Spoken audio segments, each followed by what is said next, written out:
నాకు మీరిచ్చిన స్వేచ్ఛ ఖరీదు ఇంతేనా అని అనుకోవద్దు. మీకు ఎప్పుడు ఏ అవసరం వచ్చినా రండి, నేను చూసుకుంటాను. ఆ మాట అన్నారు చాలమ్మా. ఇంతకు ముందులా ఊర్మిళ ఎక్కడుంది అని మనం వెతకాల్సిన అవసరం లేదు. బెయిల్ మీద బయటకొచ్చింది కాబట్టి అది ఎక్కడికి పోదు.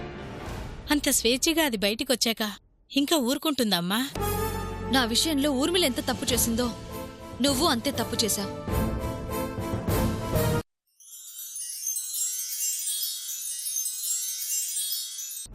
ఊర్మిళ చనిపోయినట్టుగా నమ్మించడానికి ఆ పెద్దమ్మ మనవరాలి శవాన్ని నీ భర్త ద్వారా ఇప్పించి నా భర్త జైలు పాలు కావటానికి ఒక రకంగా నువ్వు కారణమయ్యావు.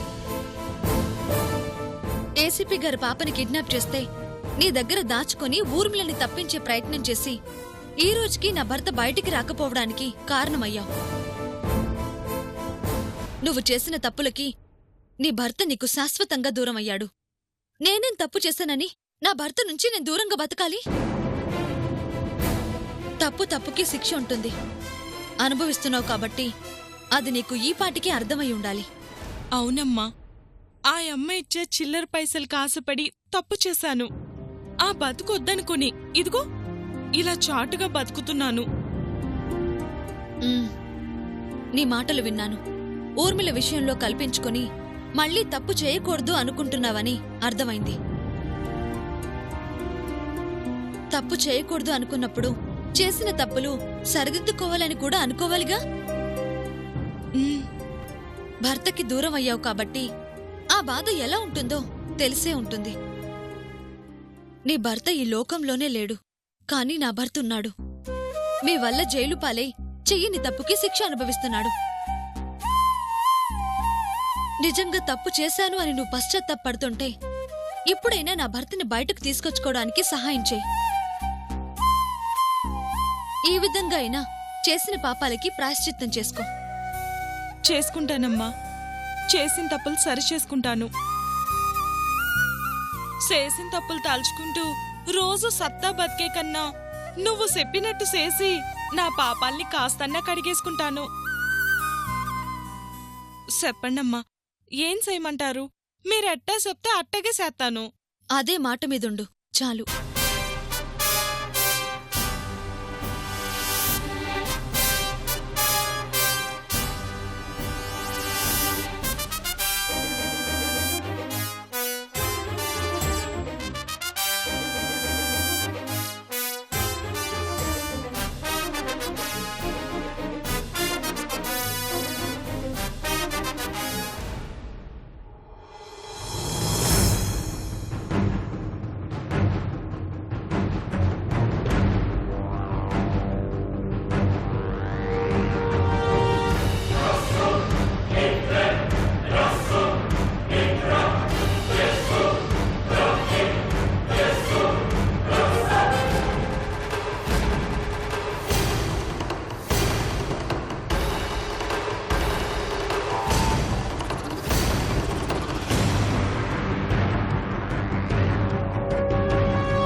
రానన్నావు? అనుకున్నాను గాని మనసు ఊరుకోలేదమ్మా, అందుకే వచ్చేసినాను. అదే కదా, హఠాత్తుగా అంత మార్పేంటా అని ఆశ్చర్యపోయాను. సరే, ఆ గొడవ వదిలే. ఆ రోజు నేను చేసిన ప్లాన్ ఫెయిల్ అయ్యి పోలీసులకి దొరికిపోయాను. ఎలా బయటపడ్డారమ్మా? లక్షలు ఖర్చు పెట్టి లాయర్ ద్వారా బయటపడ్డానులే, కానీ అది పూర్తిగా బయటపడ్డట్టు కాదు. తమరికేట్లే అమ్మా, తమరుకున్న తెలివితేటలతో ఎలాగైనా తప్పించుకుంటారు. అప్పుడే తప్పించుకున్నట్లు కాదు. కోర్టులో కేసు ఇంకా జరుగుతోంది. కేసు పూర్తయ్యేలోపు నువ్వు నాకు కొన్ని పనులు చేసి పెట్టాలి. చెప్పండమ్మా. తమరు ఎలా చెప్తే అలా చేస్తాను. అందుకేగా నిన్ను పిలిచింది. హ్మ్.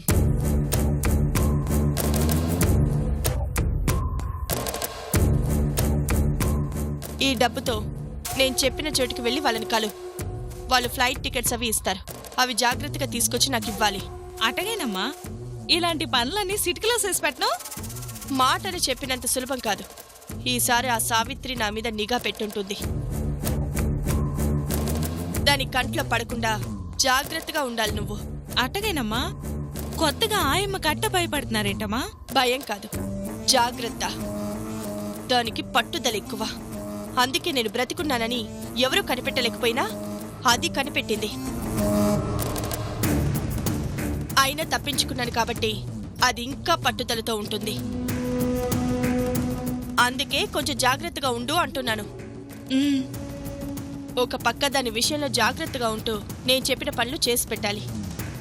తేడా వచ్చిందంటే దానివల్ల నీకు పెద్దగా ప్రమాదం ఉండకపోవచ్చు, కానీ నా సంగతి తెలుసుగా.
కలిసావా? కలిసానమ్మా. బయట వాళ్ళకి ఎవరికి అనుమానం రాకుండా బయట తాళాలేసి అది ఇంట్లోనే ఉందమ్మా. ఇంట్లోనే ఉందా?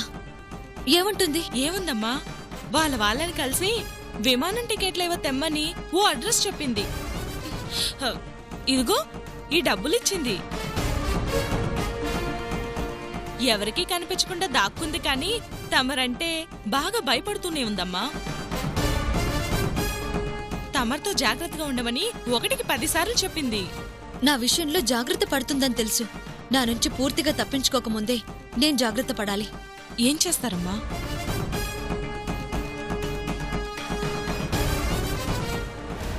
చెప్తాను, పద. ఎక్కు.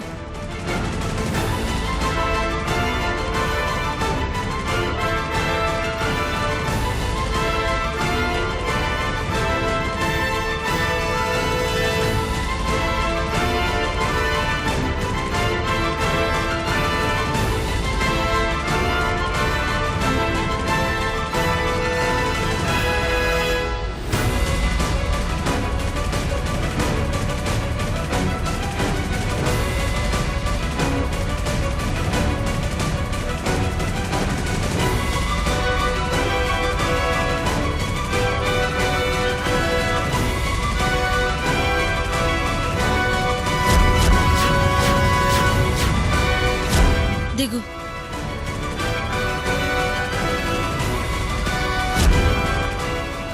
పోలీస్ స్టేషన్కి తీసుకొచ్చారేటమ్మా? భయపడకు, తెలిసిన ఎస్ఐ గారున్నారు.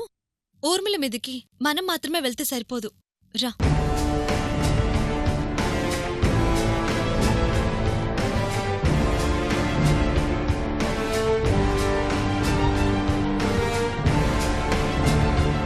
ఎరా, స్టేషన్కి రమ్మని 2-3 సార్లు కబురంపాను, రానన్నావట. అప్పుడు ఒంట్లో జ్వరంగా ఉండండి, రాలేను అన్నాను సార్. రాను అనలేదు. ఆహా, మరి తర్వాత ఆయన రావాలి కదా, ఎందుకు రాలేదు? ఎలక్షన్స్ కదా సార్, ఎమ్మెల్యే గారి పనుల మీద తిరుగుతూ ఉన్నాను. స్టేషన్కి రాకుండా ఆయన చుట్టూ తిరిగేదేంట్రా? నాటకాలు ఆడుతున్నావు బే? చెప్పు. నాటకాలు ఆడుతున్నావు? చెప్పు చెప్పు చెప్పు. ఏయ్, టేసిపోయి సెల్లో పడి కూర్చో సావిత్రి.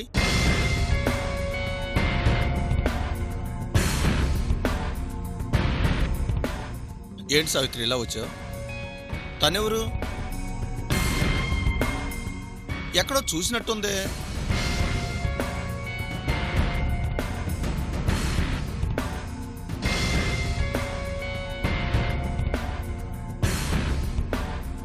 పని మనిషిని అన్నావు, మరి మినరల్ బాటిల్స్ ఎవరికి? అడిగేది నిన్నే. ఆ! అయ్ బాబోయ్, ఈ ఆనీళ్ళు కాదండి, మామూలు నీళ్ళే. మా ఇంట్లో కుండ పగిలిపోయిందయ్యా, అందుకే మంచినీళ్ళు ఈ సీసాల్లో పట్టుకెళ్తున్నానయ్యా. నువ్వు మణికొండ దగ్గర బస్తీలో ఉంటావు కదా? అవును సార్. గతంలో తను ఊర్మిళ దగ్గర పనిచేసేది సార్.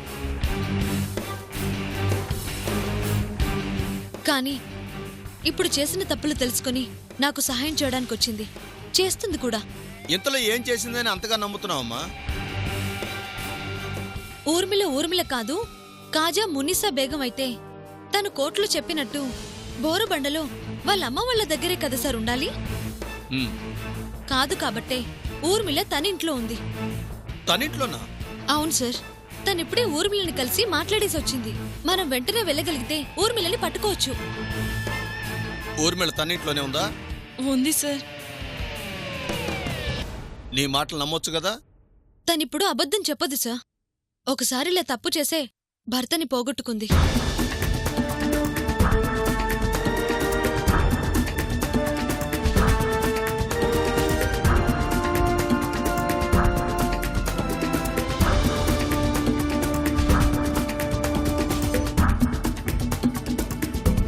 Constables sir. బయలుదేరండి. Yes sir.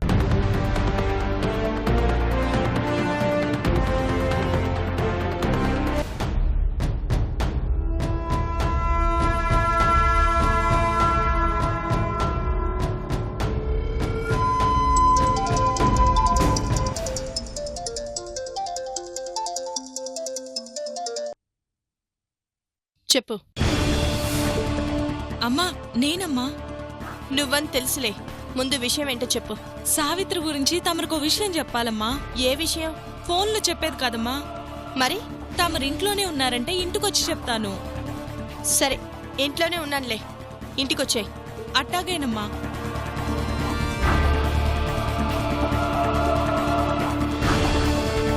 సో ఇంట్లోనే ఉందన్నమాట. వెళ్లి తలుపులు బదులు కొట్టేయండి సార్, అదే దొరికిపోతుంది. ఇంట్లోనే ఉందిగా, ఇంకెక్కడ పోతుందమ్మా? 5 minutes ఓపిక పట్టు, దాన్ని నీ ముందు నిలబెడతాను. కానిస్టేబుల్స్. Yes sir.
ఫోన్ చెయ్యి.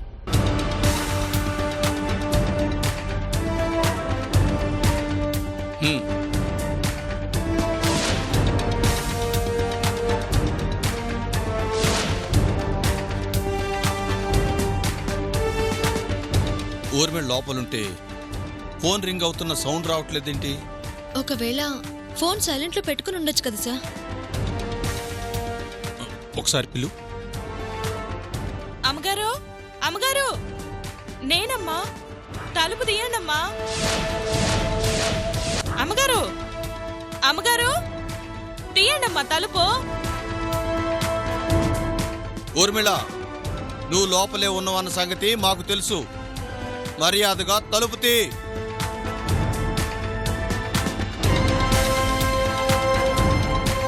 నువ్వు తలుపు తీనంత మాత్రాన మా నుండి తప్పించుకోలేవు. మర్యాదగా తలుపు తీస్తావా, పగలగొట్టమంటావా? Constable, open the door.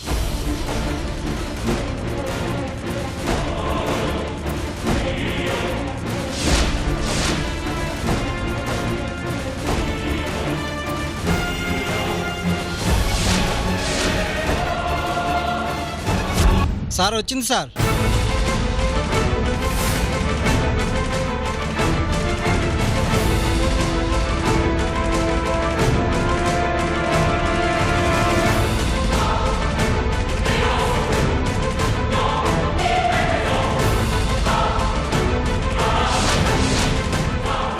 Urmila, మర్యాదగా లొంగిపో. Constables, search.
అంతా వెతికాను సార్, ఎక్కడా కనిపించలేదు.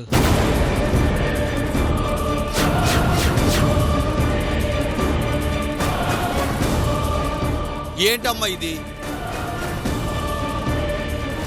నీ మాటలు నమ్మి ముందు వెనక చూడకుండా రైడ్ చేశాం. ఏది? నిజంగానే ఇంట్లోనే ఉండాలి సార్. నేను అదుగో ఆ వెనక నుంచి లోపలికొచ్చాను, అమ్మగారితో మాట్లాడాను. రీసెంట్ గా ఇంట్లో ఎవరు లేరు, ఇల్లు ఎవరు వాడలేదని ఈ దుమ్ము, వస్తువులు పట్టిన బూజు చెప్తుంది. నువ్వెక్కడ ఊర్మిళ ఉందని చెబుతున్నావు. చూడమ్మా, నేను నీ మాటలు నమ్ముతాను. అలా అని నువ్వు ఇలాంటి వాళ్ళ మాటలు నమ్మి మా టైం వేస్ట్ చేయ మాకు. చూడు, ఇలాంటి మాటలు ఇంకొకసారి చెప్పావంటే లోపల పడేస్తాను. పదండి.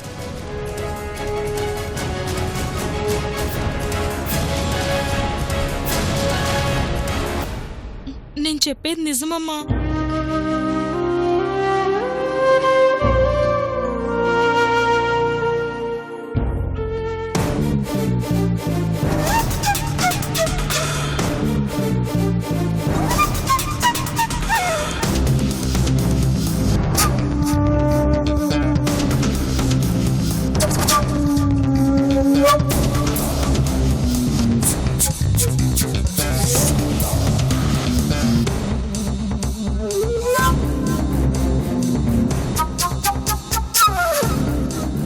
మీరింత అజాగ్రత్తగా ఉంటే నేను చేయగలిగిందేవి లేదు. అనుకోకుండా అది అనుకోవాలి. ప్రత్యర్థుల కంటే 10 అడుగులు ముందుంటేనే మనం ఏమైనా చేయగలం. అంతేగాని ప్రతి వాళ్ళకి మీరు ఇలాగ అవకాశం ఇస్తూ పోతూ ఉంటే మీరు లోపలికి వెళ్ళి కూర్చోవడం తప్ప నేను చేయగలిగిందేవి లేదు. లక్కీగా లాస్ట్ మినిట్ లో తప్పించుకున్నారు కాబట్టి సరిపోయింది. లేకపోతే లాయర్గా నా జీవితంలో మొట్టమొదటిసారిగా ఓడిపోవాల్సి వచ్చేది. ఐఎమ్ సారీ సార్, మరోసారి ఇలా జరగదు. జరగదంటే సరిపోదు, జరగకుండా చూసుకోవాలి. మీరు బెయిల్ మీద జస్ట్ బయట ఉన్నారన్న సంగతి మర్చిపోవద్దు. బెయిల్ మీద ఉన్నప్పుడు ఏదైనా తేడా వస్తే ప్రాబ్లం మీకే కాదు, బెయిల్ ఇప్పించిన నాకు కూడా. ఒకటి మాత్రం అర్థం చేసుకోండి, ఎంతో తెలివిగా చనిపోయినట్టు అందరినీ నమ్మించగలిగిన మీరు ఆ సావిత్రిని మాత్రం నమ్మించలేకపోయారు. అంటే ఆమె ఎంత తెలివైందో అర్థం చేసుకోండి. పల్లెటూరు బయట సార్, దానికి అంత తెలివి అలా తక్కువ అంచనా చేయబట్టే పరిస్థితి ఇంతవరకు తీసుకొచ్చారు. ఊరికి తెలివితేటలకి సంబంధం లేదు. ఆ అమ్మాయి పల్లెటూరు నుంచి వచ్చినా చదువుకోకపోయినా చాలా తెలివైంది. There is no doubt in it. ఆ రోజు కోర్టు బయట సావిత్రి బావ మీ మీద అటాక్ చేయబోతే ఆవిడ ఆపింది. భయపడి ఆపిందని మీరు అందరూ అనుకున్నారు. కాదు, ఖచ్చితంగా సావిత్రి మైండ్లో ఏదో ప్లాన్ ఉంది. ఆ ప్లాన్తోనే మీ పని మనిషిని మీ మీద ఉసిగొల్పింది.